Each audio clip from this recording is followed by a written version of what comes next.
Hello everyone, I hope that you are doing well. So without wasting any time, let's move to the newspaper. First we will identify the important news and then we'll move on to the analysis section. So this is Friday, April 8, 2022, the Hindu Delhi edition. We'll be analyzing the most important news with respect to our examinations, and then first we'll identify them and then we'll go on to analyze them. Okay, fine. Now the first one is Pakistan's Supreme Court restores Parliament, orders no trust vote tomorrow. Okay, give it a look. Not very important for examination. Russia suspended from Human Rights Council. We'll give it a read just. Okay, now there is nothing much here. Now on this page, I don't see any important news with respect to our examination. Now let's move on to the next page. Okay, there is nothing much here. Marriage promise due to external circumstances, not rape, not important. Fine. Oh, no, there is nothing much here. Chinese hacker group continue to target power plants, says government. We have to read this. What is this? State level political understandings. Okay.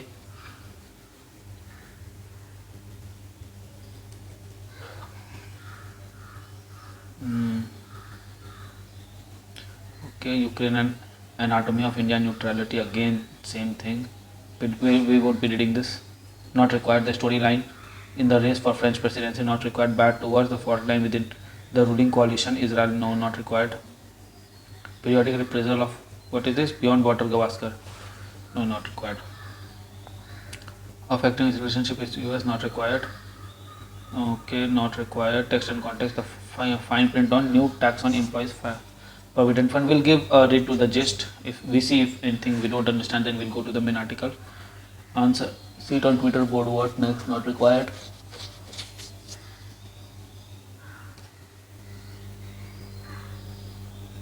Very important. The manacles of caste in sanitation work. We have to read the entire article. Okay. Let's see if anything else is there. No, nothing here. Nothing here. Fine. No, nothing here.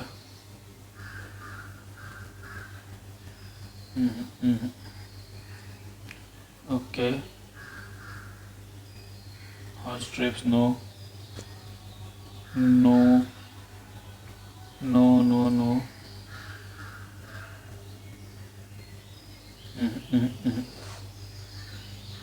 No.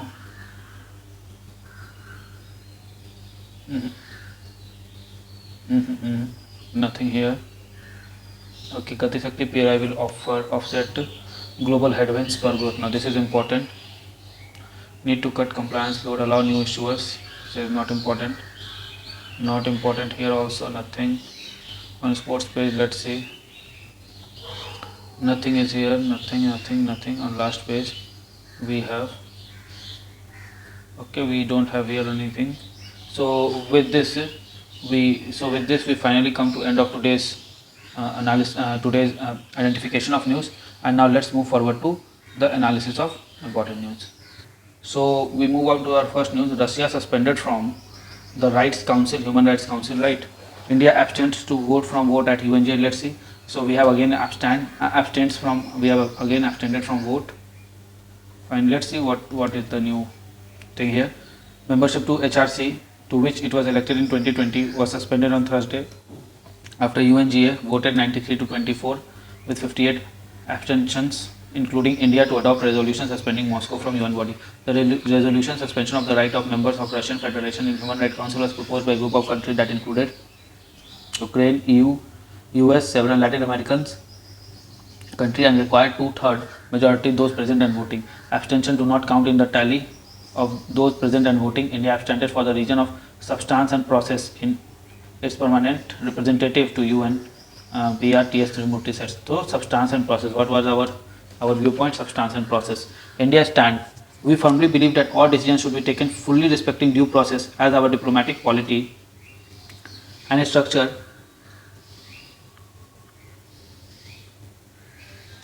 enjoins us to do so. Okay, this applies to international organization as well, particularly United Nations. Mr. Tirumurthy said during his explanation of vote. US, which had an uneven relationship with HRC itself, having quit it under the Trump administration only to rejoin it last year, has been a driving force behind the resolution. If India has chosen any side, it is a side of peace, and it is for an immediate end of violence. Mr. Tirumurthy said, calling for diplomacy. Okay, so one thing that we can write here is substance and power process. So the substance is calling for diplomacy and process is due process, right? Taken fully respecting due process. Okay, so due process should be taken. What is the process that should be taken, and not just only without any reason or for things not going in the way you want. You should not throw anyone out of the council, right? Now let's move to the next page. So there is one more news on the 5th page. Chinese hacker group continue to target power plants. Let's see what is it. Attempt near Ladakh were unsuccessful.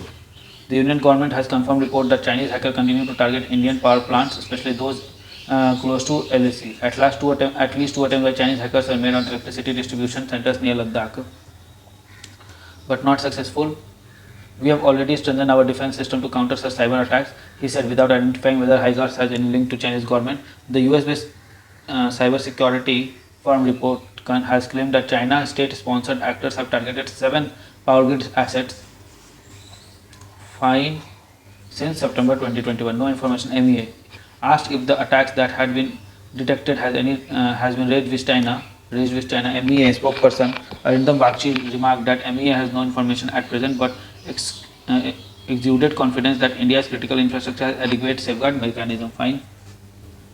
Security from Recorded Future said that in a report that in recent months it has observed likely network intrusion targeting at least 7 Indian state load dispatch centers responsible for carrying out real operations for grid control and electricity dispatch within the respective states. Now, okay, it is noted that targeting has been geographically concentrated with identified in proximity to LAC, India-China border. India and China have been engaged in standoff multiple times since 2020. Reacting to the report, Chinese Foreign Ministry spokesman said it would never support hacking activities. The firm said it was temporarily clustering the activities of group under the name Threat Activity Group 38. Since at least 7 in at least September 2021, we have observed Tag 38 intrusion targeting identified victim organization. The group has employed probable compromised infrastructure for command and control of shadowpad implants used to target the identified network, as well as using open resource tool fast reverse proxy. It is not the first time Recorded Feature has flagged such criminal cyber intrusion. In March 2021, the Massachusetts-based firm found that it led up to the Galwan clashes on June 15, 2020, where 20 Indian soldiers were killed. They noticed an increase in malware targeting government defense organization and public sector. Look, there can be two aspects to this news. One aspect is that this news is 100% correct, and China is targeting our power plants through hacking, and this viewpoint has a substance. Why? Because China is an actual adversary of India, though the geography do not support them to actually invade India or do something like that. But in real practice, it is a challenge. It is a challenge that China can do this. Yes, fine. The second thing is that are they doing what is the rate with which they are doing, right? So I think that American company is there, and America want us to be with them in the fight against Russia. So they are releasing this news at this time. They could have just given information to MEA and or the defense ministry, and they could have taken care of, but they are releasing the news. This means that they are saying that China is our adversary, so you come along with us. So we have to balance both the things, right? It is a very high chance that China would be doing this thing, but even if it is doing this, why are you giving the report to public? You give the report to the concerned ministries, you have all the access to them. Okay, fine. So let's move further.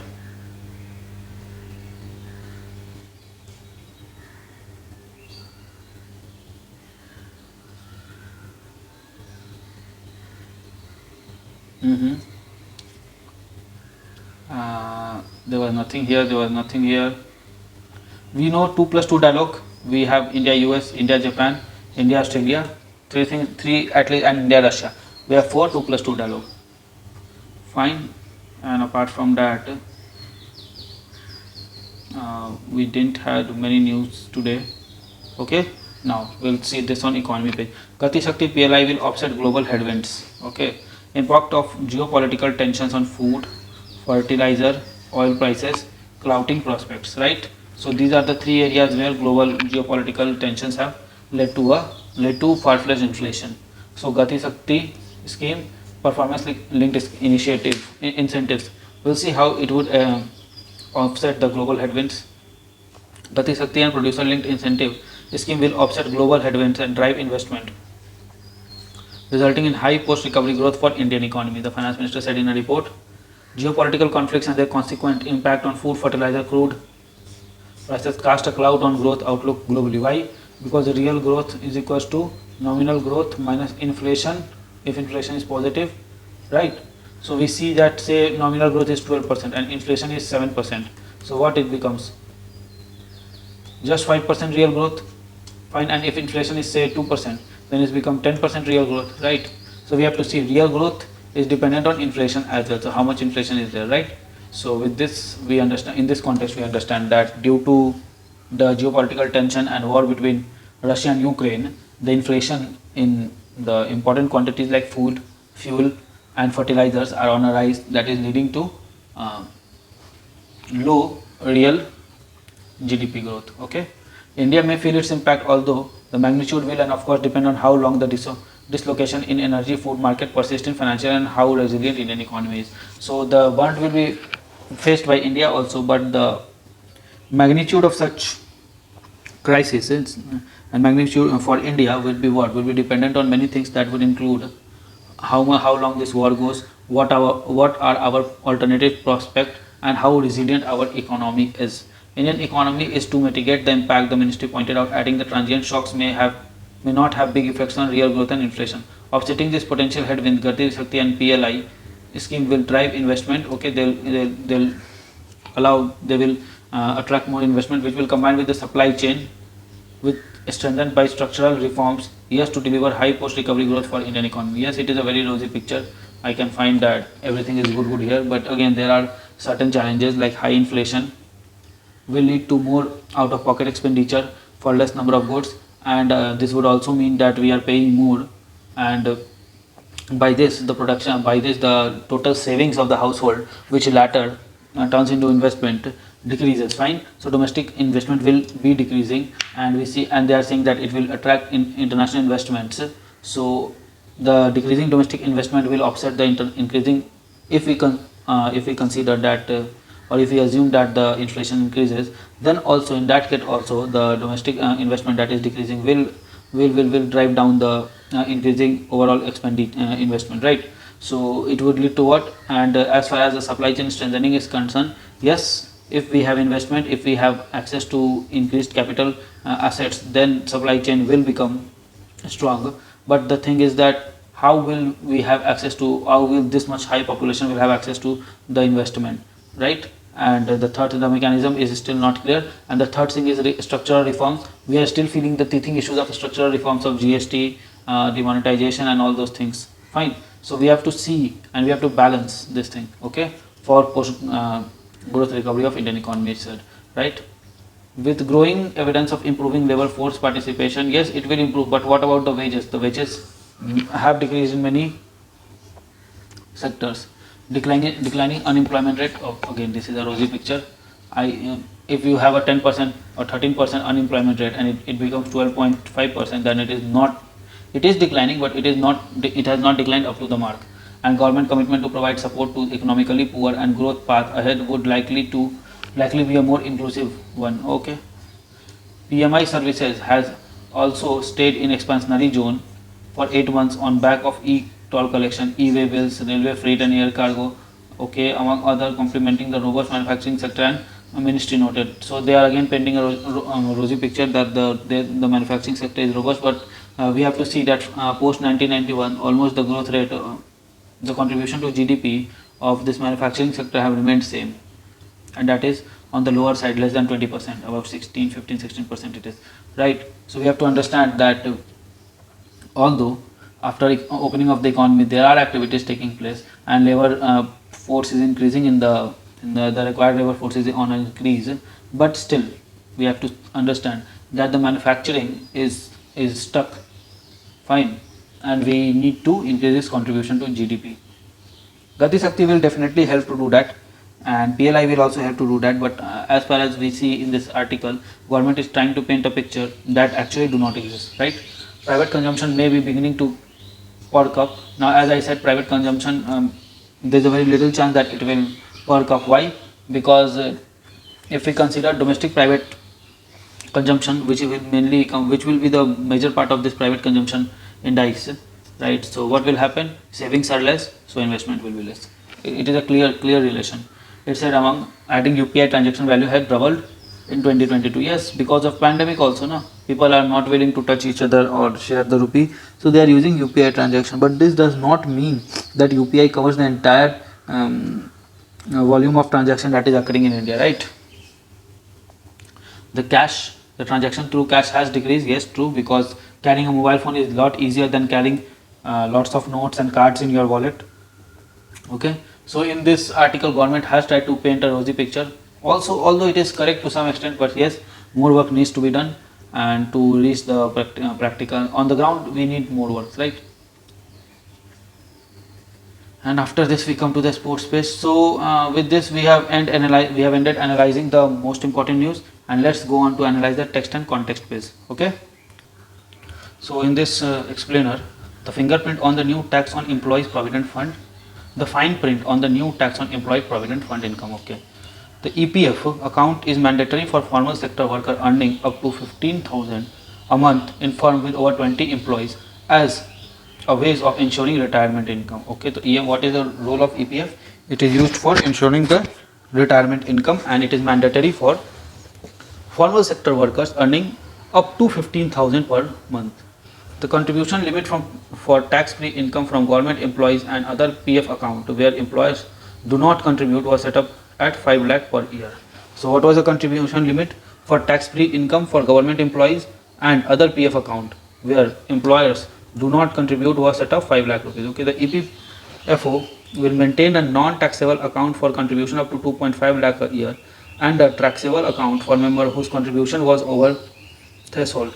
20% tax will be levied such as income on such income for the EPF member whose retirement saving accounts have not been linked to their PAN. So 20% tax will be levied if PAN card is not linked. Okay, fine. So more or less it has given everything that is required, na? Okay, let's see story so far. In Union Budget, Finance Minister introduced a new provision to tax income on PF beyond 2.5 lakh a year, and employed EPF account is mandatory for formal sector worker earning up to 15,000 a month in firm with over 20 employees as means of ensuring retirement income, and amount equal to 12% of basic pay. What is this amount? Equal to 12% of basic pay, and DA paid to the worker is deducted as employee's contribution to their account with an equivalent amount remitted by the employer. The EPF member also allowed to voluntarily deploy more of their savings into EPF account, an option many choose to, due to need to build a larger nest egg for their sunset years and reasonably healthy tax-free annual returns on EPF. So people can contribute more than 12% if they want.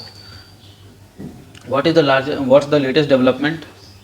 The Finance Ministry has rationalized the tax move by arguing that 2.5 lakh cap on contribution will cover about 93% of EPF members, and the tax-free assured income was being milked by the super rich and high net worth individual. Okay, so what it is saying, that 2.5 lakh cap will lead to ruling out or excluding the super rich and high net worth individual, which was using this tax-free condition or law, loopholing law to their benefit.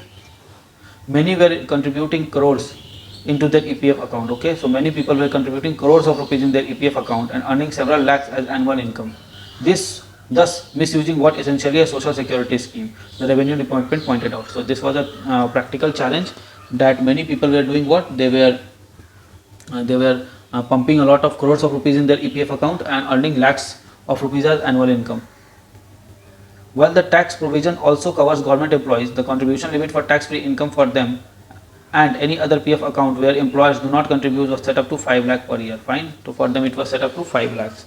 On August 31, 2021, the CBDT notified rules for to calculate taxable income on PF contributing exceeding a specified limit starting from financial year 21-22. The rules required all PF account to split into separate account, one with taxable contribution and interest earned on that component, and another with non-taxable contribution that shall include the closing balance of PF account on March 31st, 2021 and all fresh non-taxable contribution and interest thereon. The EPFO in charge of managing most private sector employees, retirement saving as well as regulating the operations of a few thousand companies that manage their PF trust in-house, issued a circular on Wednesday to explain the operational detail of the tax. Fine. How will this new tax provision be implemented for EPF account holders? The 43-page commune which some tax experts noted is unusually long, seeks to provide guidelines on how to compute the tax liability of different scenarios. The circular is mostly for administrative purpose and explains how withholding taxes would be computed and deducted in various situations, such as withdrawal of fund from PF account during the year, said Suresh Soren. Okay. Adding that it lays down the norms for tax to be deducted at source by EPF or company run PF trust. So TDS will also be a feature. At what rate will tax deducted from income on taxable contribution account? It will be okay. As specified by CBDT, the EPFO will maintain a non-taxable account for contribution up to 2.5 lakhs a year and a taxable account for members who have contributed over that threshold. Tax will be levied at 20% on such income for EPF member whose retirement saving accounts has not been linked to PAN. So 20% flat tax or non-linking of PAN, while the rate will be 10% for those who have linked their tax and EPF account. So for people who have linked their PAN and EPF account will have to pay 10% on the deposits which is above 2.5 lakhs a year. Okay, thus PF members should ascertain that their PF accounts are linked with their PAN in order to avoid unnecessary blockade of fund by way of deduction at TDS at a higher rate. The TDS rate has been pegged at 30% for non-resident employee with active EPF account in India unless their country of origin have a DTA, double taxation avoidance agreement with India. Fine, what happens that people who are working in India and having a active EPF account will have to pay 30%, means the foreigners will having active EPF account in India will have to pay 30% unless their country has a DTAA with India. According this rate would be further increased by education cess and applicable surcharges. So 30% plus cess plus surcharges. So this one will be charged. How will it factor in income tax return this year? While EPF or employer will take care of TDS levies, if your income tax slab rate is higher than the rate at which the TDS was undertaken, you will need to pay the differential rate at the time of filing of your return. Means while EPF or an employer will take care of TDS levies, okay, so EPFO will take care of the TDS levies. If the income tax slab rate is higher than the rate at which the TDS was taken, then the differentials have to be paid. Fine.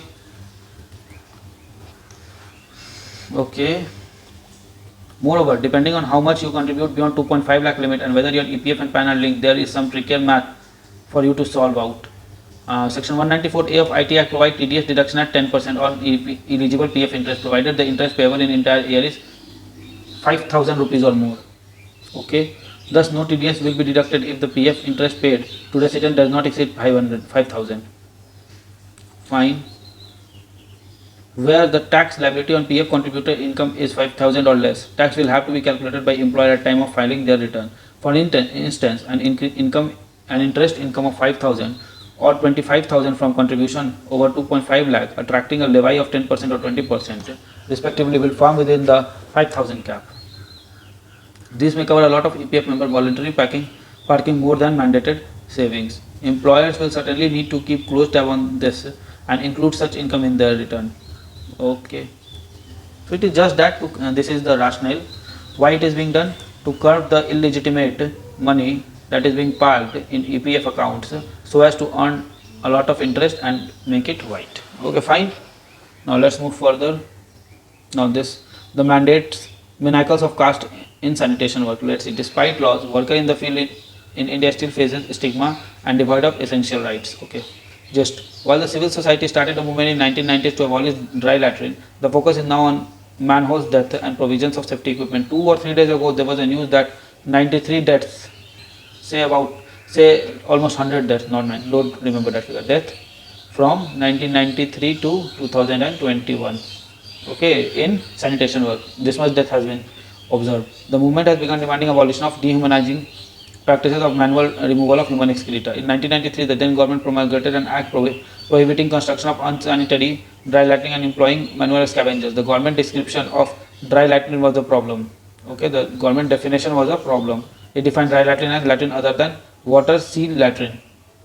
Though the construction of dry latrine has reduced, the number of deaths in manhole, sewer, septic tanks continue to remain high. The present government had plans to amend 2013 Act to completely mechanize the cleaning of sewers, and there has been attempt to completely mechanize it by use of robot called Bandicoot, right? So Bandicoot robot has been introduced in some of the cities on pilot scale. We have to see how does that, how it can be used on pan-India level, right? We'll give it a read.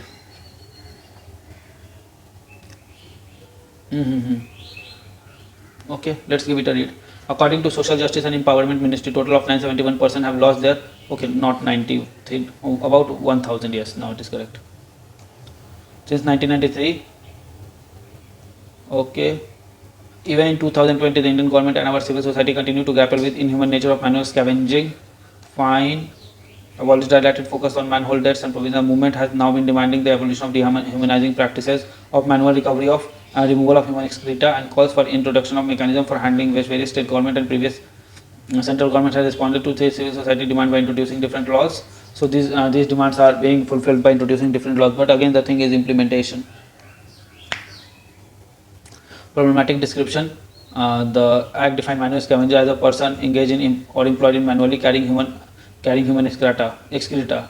I recorded a video of sanitation worker entering a manhole without safety gear. Okay. A YouTube channel. Fine. I approached the various social movement campaign. No avail. The government description of dry latrine was a problem. It defined dry latrine as latrine other than water sealed latrine. Manual scavengers was not just a practice related, scavenging was not just a practice related to dry latrine but also in sanitary latrine and open defecation. Until the introduction of employment of manual scavenger and construction of dry latrine prohibition act 1993, the state government has a post called scavengers. The scavenger job was to manually remove human excreta in household and designated places. The local authority levied the scavenging taxes. Fine. 10 years later, Safai Karmchari Andolan, a social movement campaign against manual scavenging along with other organizations, filed the public in PIL in Supreme Court. They demanded the demand was to direct state government and UTs to strictly enforce the law to stop practicing of manual removal of human excreta. Mooning the pressure from civil society coupled with intervention of Supreme Court forced the central government to conduct a survey of manual scavenging in 2013. The survey found that the lateral manual removal of human excreta is still persisted. In same year, the government introduced prohibition of employment as manual scavenger and the Rehabilitation Act. Now, what is the present situation? Dry latrine construction has drastically reduced. The number of deaths in manholes, sewers, septic tanks continue to remain high. At present, government has planned to amend 2013 Act to completely mechanize the cleaning of sewers and manholes and build new sewers. But neither the past nor the present amendment address the issue of labor safety. Yes, one of the issue is very important issue is labor safety. Same is the case with Swachh Bharat Abhiyan, which skirts the issue of labor rights and the stigma attached to the sanitation. As a matter of fact, Tamil Nadu, all political party have trade unions, government servants except for the sanitation workers. So in Tamil Nadu, all of them has a trade union except for the sanitary worker. Bodily waste are seen as unholy elements that need to be kept away from place of living, cooking, studying, etc. Not only toilets, even cleaning work is seen as lowly job in India. Yes, this is correct. There is movement has been found wanting this regard. They have hardly been any organized movement to demand permanent job status for sanitary workers, sanitation workers. So there has been no, till date, hardly no movement that demanded permanent job status for sanitation worker. Why? Because the stigma attached to it. Nobody wants to be called a permanent sanitation worker. Okay, apart from that, let's see. Workforce in sanitation department is recruited by open competition. Fine. Let's see a case study here of stigma attached to it. During the last Chennai flood, sanitation workers from Nilgiri districts were made to travel in garbage truck to Chennai. In Tamil Nadu, sanitation workers asked to work in newly formed COVID-19 wards. Fine. For example, don't okay. Question on dignity. Unlike other level forces, sanitation workers do not have separate rule book that lays down the guideline for work timings, holidays, and proper place for roll call, removal of duty, etc. For example, in Nilgiri district of Tamil Nadu, all the sanitation workers have to stand outside the office during the morning and afternoon roll calls. They reach early. They are seen sitting on the roadside pavement, even though they are spaces within the office premises. The officer force them to stand outside. The official claim is that the practice of is traditional, and that for any change, new rules need to be formed. There are no vehicles for sanitation workers to travel to their designated workspace, so no facilities, and they have to either walk for kilometers or use garbage vehicles in a forced choice that is connected with dignity of worker. To put in the contrast, no supervisor would stand and travel in sanitation with sanitation worker. There are hardly any exclusive trade unions for sweeper. Yes, unlike other section of government, private one, okay, NGOs. Thus I argue is because in India sanitation work is caste ridden, and hence there is an urgent need to dissociate caste from labor. Yes, he is correct. He is very correct. Dr. Rais Mohammed is 100% correct in this regard. That yes, the sanitation work till now is related to caste in some way or the other. Okay, so what we need to debuggle this relationship between caste and sanitation work, and how it can, and we have to decrease the stigma and increase the safety of the labor, as well as we must see how to mechanize this thing, because the stigma attached with it will lead to stigmatization of not only the person doing that but also their offsprings, right? So we have to just see how to mechanize this entire process so that no person is seen to do this inhuman work. Okay, now let us see if anything else is remaining. Okay, with this we have completed analysis of today's newspaper. I hope you like it. Okay, so we are ending it here now. Fine. So friends, I really hope that you like this video. If you like this video, give it a thumbs up, and don't forget to subscribe our channel and share this video with your friend. Also, keep studying hard, keep following your dreams, and keep tuned to our channel. Comment below for any suggestion. Till then, goodbye, good luck, keep studying hard and follow your dreams.